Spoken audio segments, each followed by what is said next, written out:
여러분 안녕하세요. 지난 한 주 동안 이 자리에 서기 위해서 말씀을 준비하고 또 기도하면서 하나님께서 제게 너무 많은 복을 주셨다는 생각을 다시 한번 하게 되었습니다. 연말 기도주의를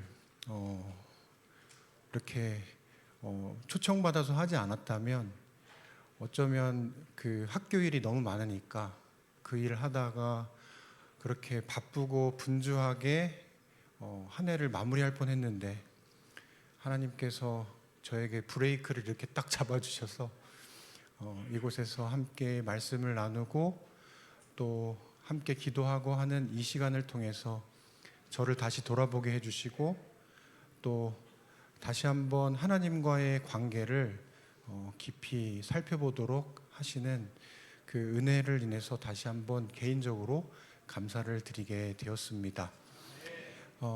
존경하는 우리 허윤기 목사님과 또 사랑하는 우리 최선우 목사님 그리고 여러 장로님들과 우리 성도님들께서 지난 한 주 동안의 말씀을 너무 잘 들어주시고 또 반응해 주셔서 개인적으로 이렇게 오고 가는 거 힘드시지 않았냐, 또 말씀 준비한 거 힘들지 않았냐 이렇게 물어보시는데 정말 하나도 안 힘들었습니다.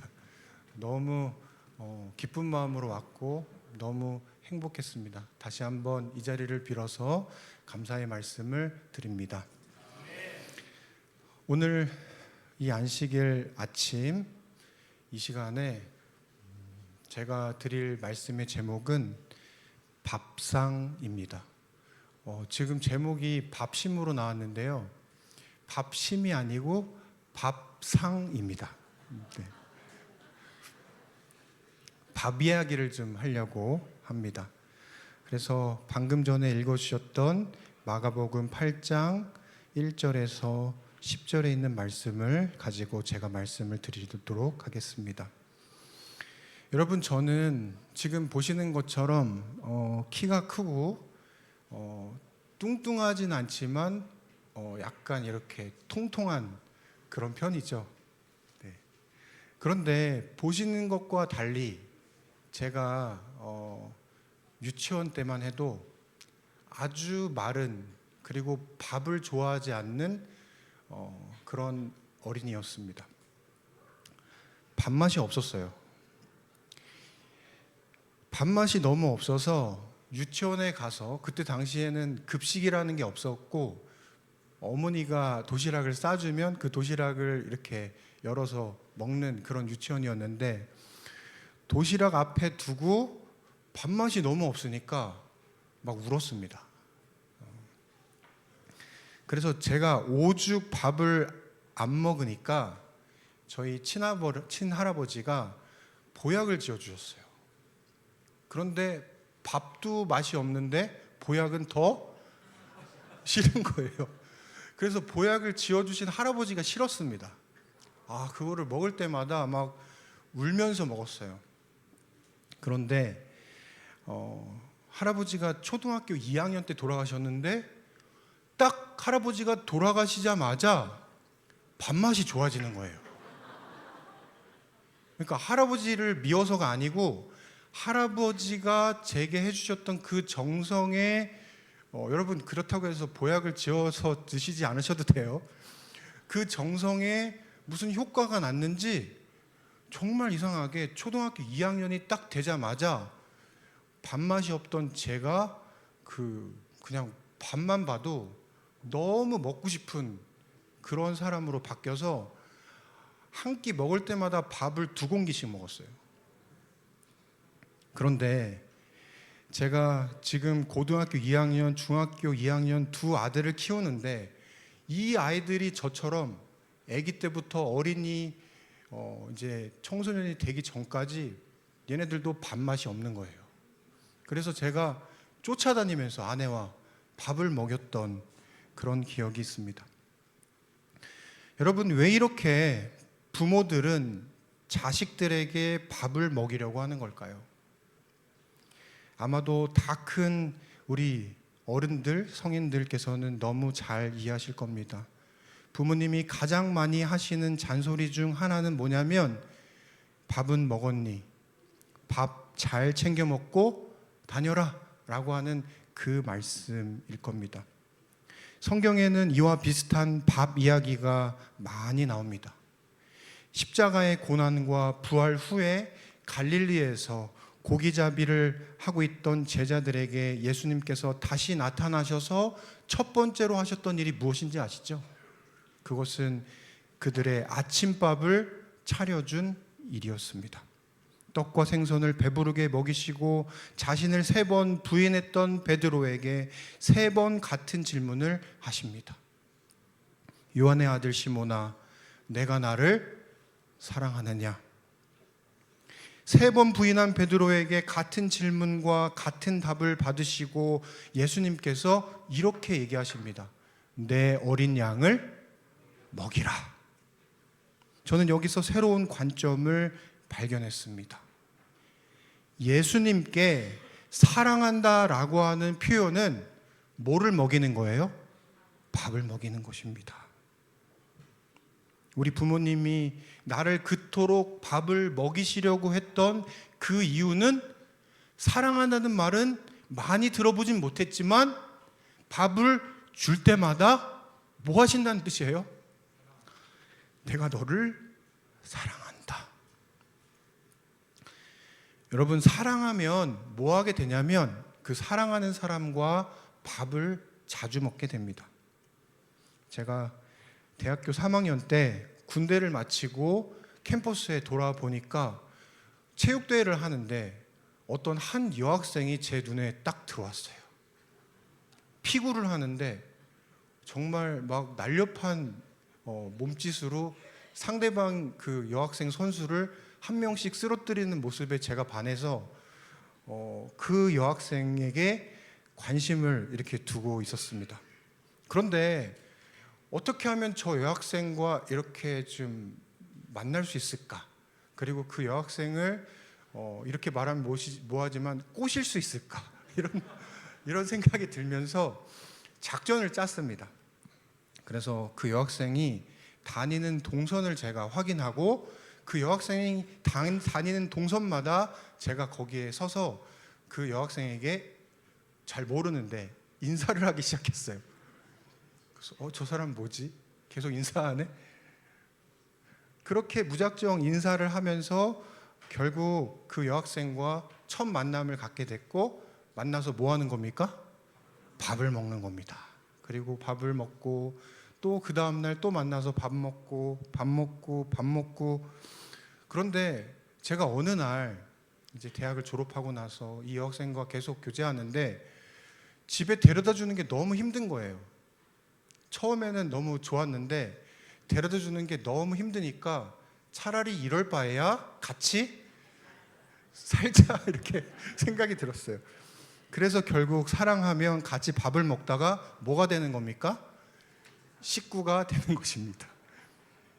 다시 본문으로 돌아가서 예수님은 사랑하는 그 사람들을 향해서 그 사람들의 배고픔에 대해서 관심을 가지고 계셨어요. 그 이유는 사랑이 그 사람들을 먹이는 데 표현되는 것이기 때문에 그렇습니다. 그러면서 이렇게 말씀하십니다. 내가 배고픈 무리를 불쌍히 여긴다. 한마디로 말하면 이 말은 무슨 뜻이에요? 내가 이 사람들을 사랑한다는 뜻입니다. 오늘 저는 이 배고픔을 영적인 그리고 육적인 배고픔 둘 다를 포함하는 말씀이라고 저는 생각해요. 2024년 오늘 이 자리에 어떤 분은요, 이 자리에 계신 분들 중에 어떤 분들은 육적으로 배고픈 분들이 계실 겁니다. 그리고 또 어떤 분들은 정신적으로 그리고 영적으로 배고픈 분들이 계실 거예요. 요즘 경제적으로 어려운 상황을 우리가 몸으로 겪고 있습니다. 여러분, 월급이 들어오면은 옛날에는 우리 어르신들 저희 부모님 세대도 기억이 나는데 월급을 받으면 뭐를 갖고 와요? 봉투를 가지고 오죠. 그런데 옛날에는 그렇게 봉투로 이렇게 월급을 받아서 그걸 저축하거나 어디 이렇게 잘 숨겨놓고 이렇게 조금씩 이렇게 쓰셨던 기억이 있을 거예요. 그런데 지금은 현금을 거의 본 적이 없을 정도로 그래서 월급에 숫자가 조금 찍혔다가 뭐합니까? 바로 이렇게 사라져버리는 마술이 매 달에 일어나고 있죠.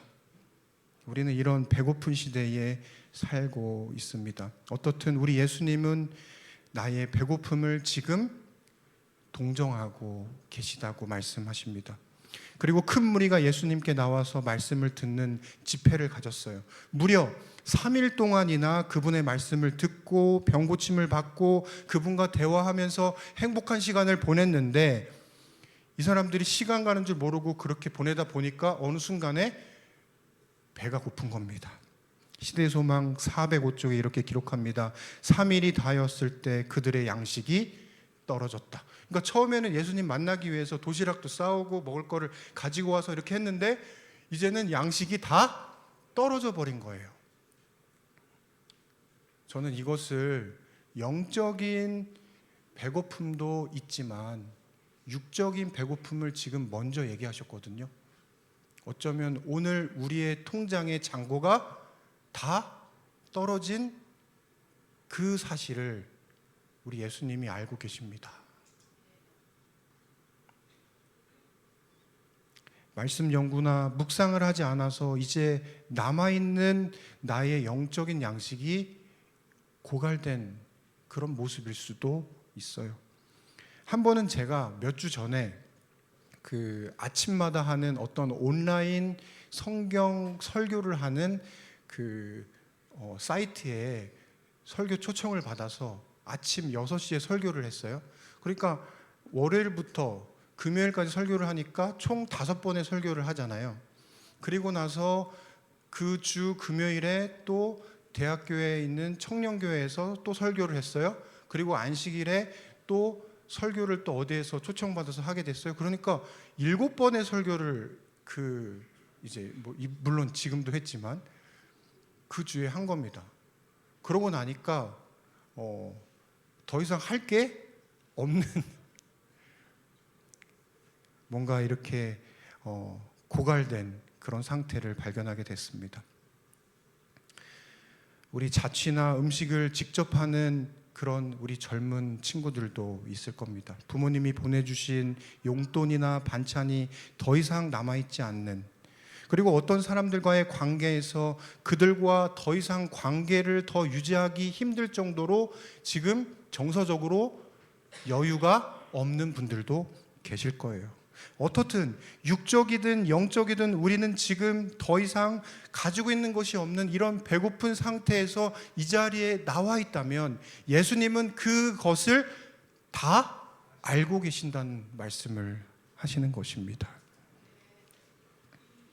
그런데 여기 이상한 장면이 나옵니다. 예수님의 제자들이 이 배고픈 무리를 동정하지 않고 이상한 말을 하는 겁니다.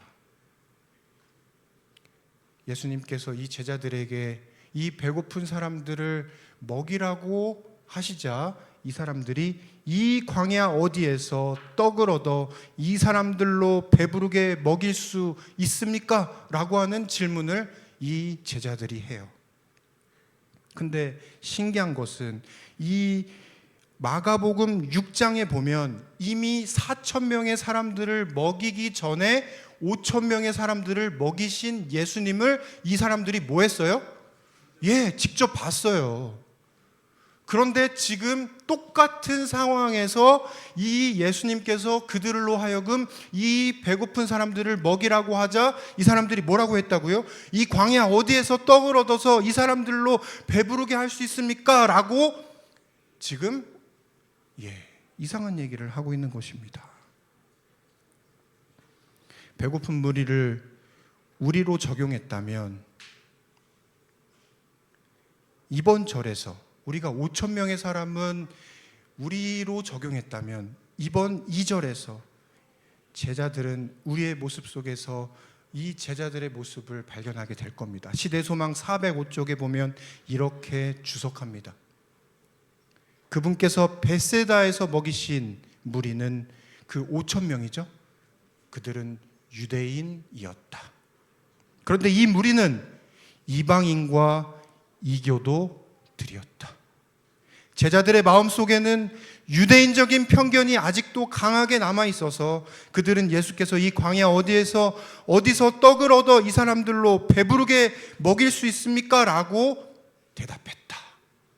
그러니까 한마디로 5천 명을 먹일 때는 뭐 한 거예요? 신나게 사람들에게 먹을 거 갖다 주면서 먹인 겁니다. 그들이 다 누구니까요? 우리 교인이니까. 점심에 우리 교인들, 우리 집사님들이 밥을 신나게 먹이시잖아요. 그런데 이번 사람들은 누구라고요? 우리 교인이 아니래요. 이방인이라고 얘기하는 겁니다. 내게도 양식이 떨어져 가는데 나에게 더 이상 다른 사람을 신경을 쓸 여유가 없다는 겁니다.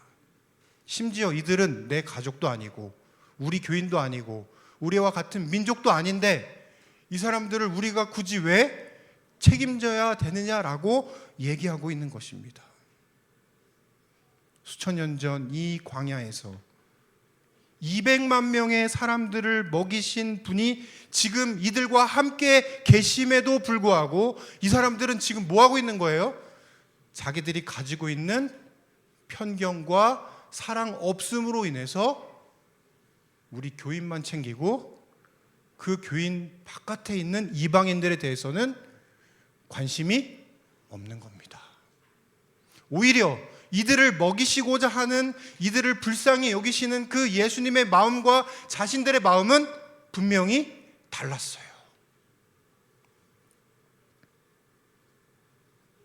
그리고 같은 시대 소망에서 이렇게 말합니다. 그들은 가진 것을 모두 드리지 않았다. 예수님이 얘기했을 거 아니에요. 5천 명 먹이실 때 그 똑같은 사건 때 보여주신 방법을 쓰실 것을 이 사람들이 알았어요. 그러니까 좀 우리 최성규 장로님 좀 이렇게 우리 예수님이 내놓으라고 했는데 뭐 한 거예요? 조금만 내놓는 겁니다. 다 드리지 않는 거예요. 뭐 하니까요? 우리 교인도 아니니까. 모든 물질의 근원이신 분, 모든 관계의 힘이 되시는 분, 모든 생명의 근원이신 분, 모든 양식의 근원이신 분이 바로 지금 우리와 함께 이 자리에 계시는데 지금 우리는 뭐만 관심이 있다는 거예요? 우리가 드리는 이 예배만 관심 있고 이 교회 바깥에 있는 수많은 이 오남 지역에 있는 사람들에 대해서는 우리는 뭐 한다는 뜻입니까? 관심이 없다는 뜻입니다. 여러분, 제가 여기 오면서 챗 GPT라고 하는 그 AI에게 이 오남 지역의 이름의 뜻이 뭔지를 물어봤더니 5개의 마을 공동체가 합쳐져서 오남이라고 하는 이 이름이 됐다고 하더라고요. 근데 제가 보니까 지금은 옛날에는 5개의 마을인지 모르겠지만 지금은 훨씬 더 많은 50개가 넘는 마을이 된 것 같아요. 그러니까 오늘 이 교회가 감당해야 할 사람들이 지금 이 교회 바깥에 엄청나게 많아요. 그런데 오늘 뭐라고 하시는 겁니까? 너희는 너희들 걱정만 하고 이 교회 바깥에 있는 사람들에 대한 걱정은 하지 않는구나라고 오늘 우리에게 말씀하시는 겁니다. 그런데 놀랍게도 예수님은 질책하는 대신에 이들이 가진 조금의 양식이 얼마가 되는지를 물으시고 그것을 가지시고 똑같이 5천 명을 먹이신 것처럼 축도하시고 그것을 떼서 사람들에게 나눠주시기 시작했습니다.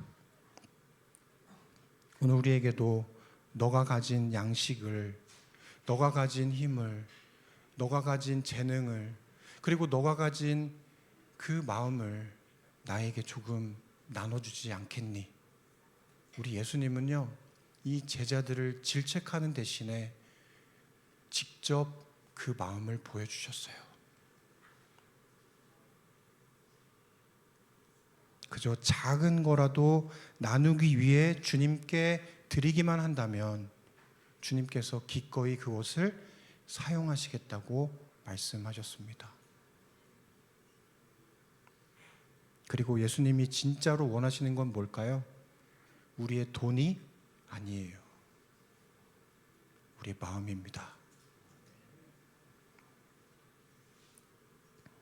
그리고 오늘 이 연말 기도주의를 통해서 예수님께서 너의 마음을 나에게 바치지 않겠니? 그러면 그 마음을 가지고 내가 다른 사람들을 먹이는데 사용할게. 이 말씀을 하시는 것입니다.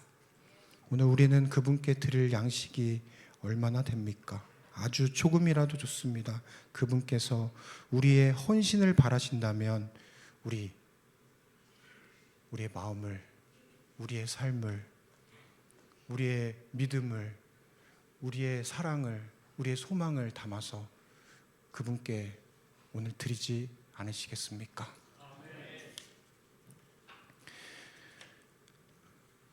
여기 이상한 점이 좀 나옵니다.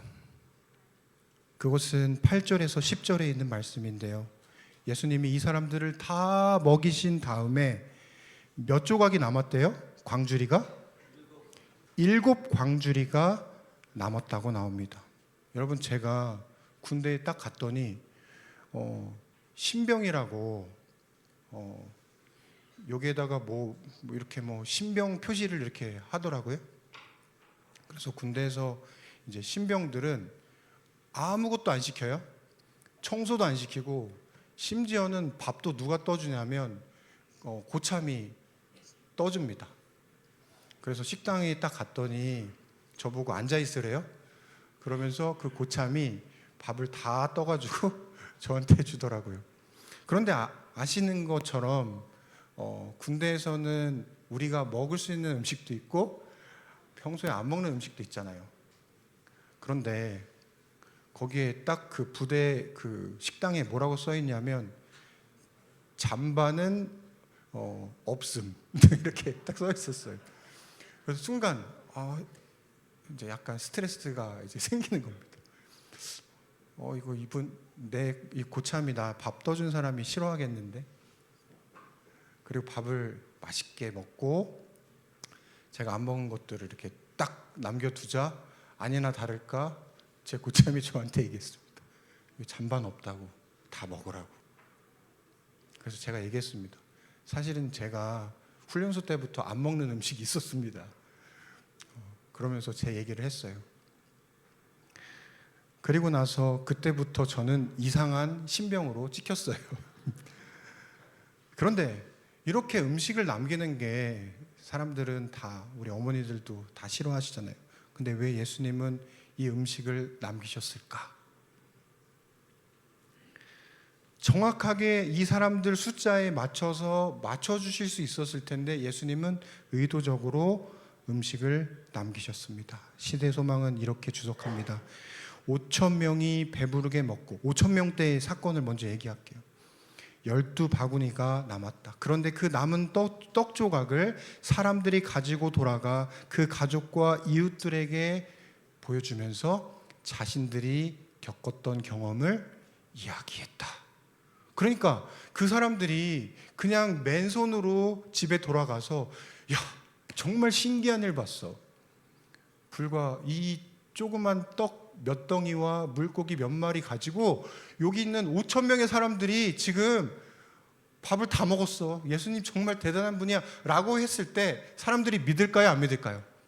믿기 어렵겠죠. 그런데 뭐 하는 겁니까? 그 12광주리의 떡을 가지고 집에 돌아가서 사람들한테 먹이는 겁니다. 이게 그 떡이야. 그 증거야.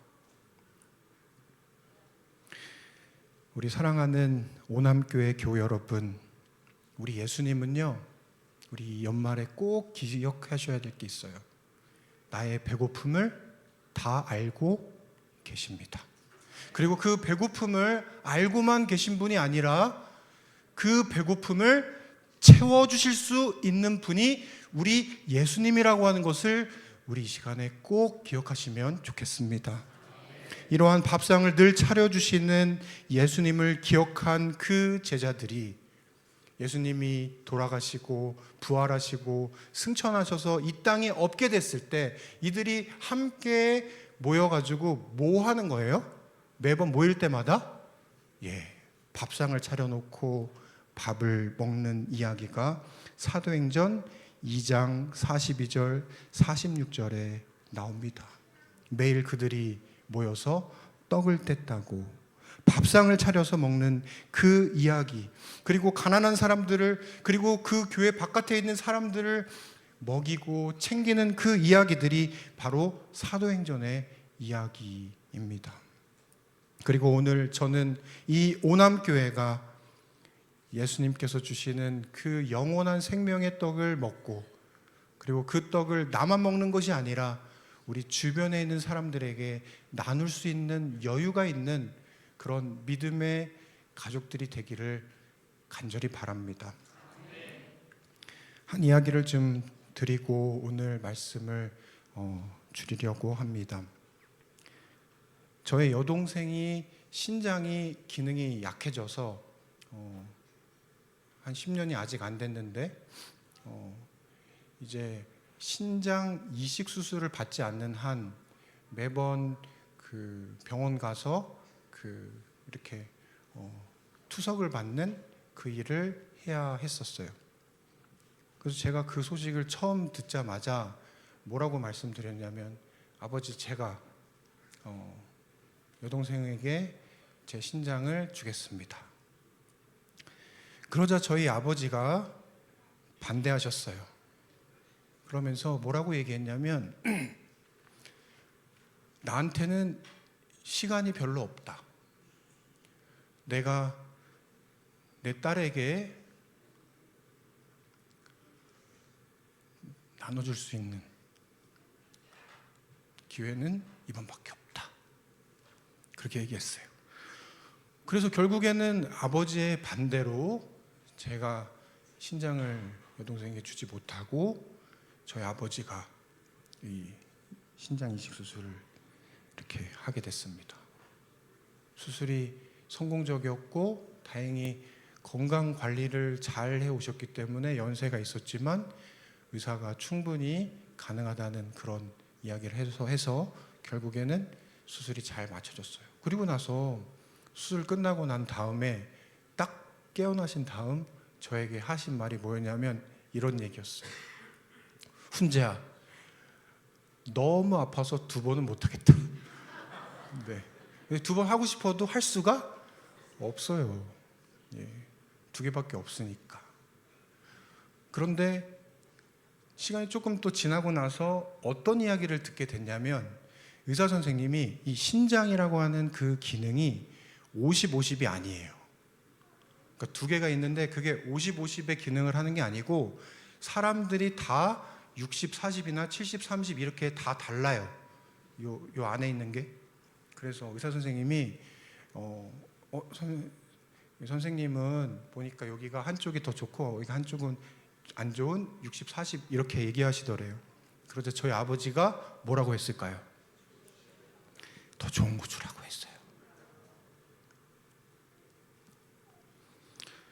그러나 의료법상 그렇게 할 수 없었기 때문에 이제 기증자가 더 좋은 것을 가지고 있어야 되는 그런 의료법으로 덜 좋은 것을 줬습니다. 그러나 그때 뭐를 알게 됐냐면, 자신의 자녀를 살리기 위해서는 목까지도 떼어주는 거예요. 네. 자신의 살까지도 떼어주는 겁니다.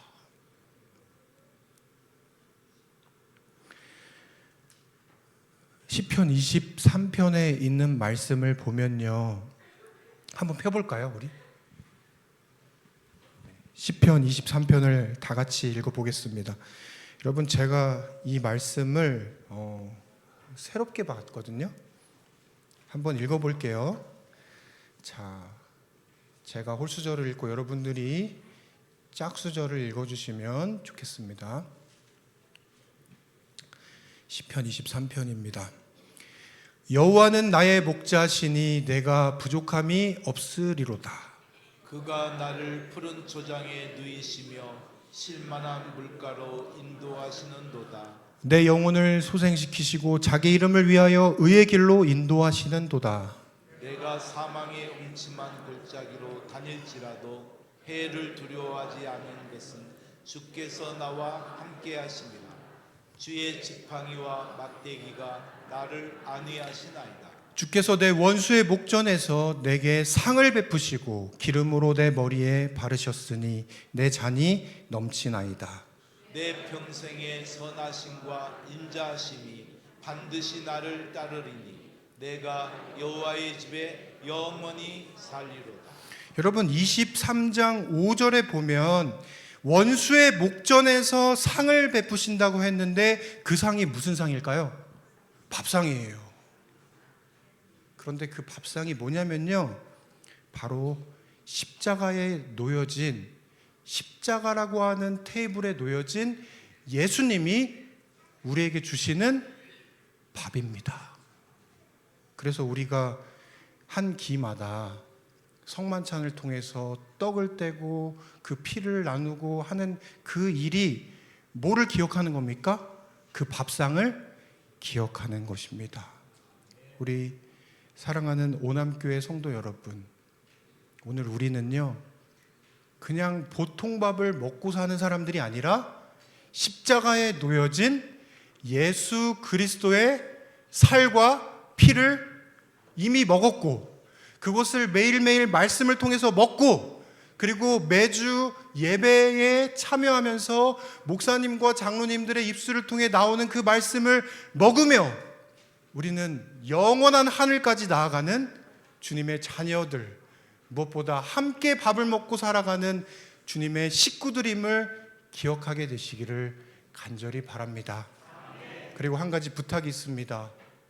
오늘 이 본문의 말씀처럼 우리 교인들끼리만 맛있게 밥 먹지 마시고 교회 바깥에 있는 수많은 이방 사람들에게 따뜻한 밥 한 끼를 드릴 수 있는 그런 사랑의 마음은 가진 우리 주님의 식구들 되기를 덧붙이면서 말씀을 마치도록 하겠습니다. 감사합니다.